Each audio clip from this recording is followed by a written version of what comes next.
Dylan the cowbird woke to the sound of a soft breeze and a loud crow. He stretched his wings and blinked at the rising sun and fading moon. High above, clouds drifted slowly. Below, beetles scurried quickly. Today feels like everything and its opposite, Dylan chirped. He fluttered to the top of a tree and sang a soft note. It echoed loud below. He dipped his wings into the cold morning air and watched the sun warm the earth. Bright flowers bloomed beside deep dark puddles. Light and dark, wet and dry, Dylan whispered, fluttering on.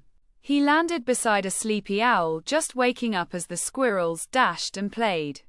Stillness and motion. Night and day. The forest was full of opposites, living side by side.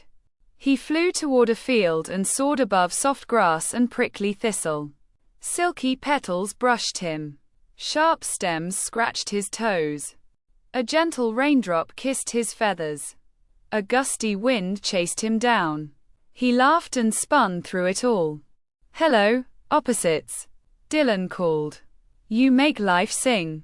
He passed a tall hill and dived into a low valley. He perched on a rock and watched fish jump from quiet water. Noisy splashes, calm ripples. Dylan listened to silence, broken by a sudden buzz. "Even sound needs stillness," he hummed. He circled the sky as clouds turned gold and the ground turned blue. The sun sank while the moon peeked out. Back in his tree, he tucked in his wings.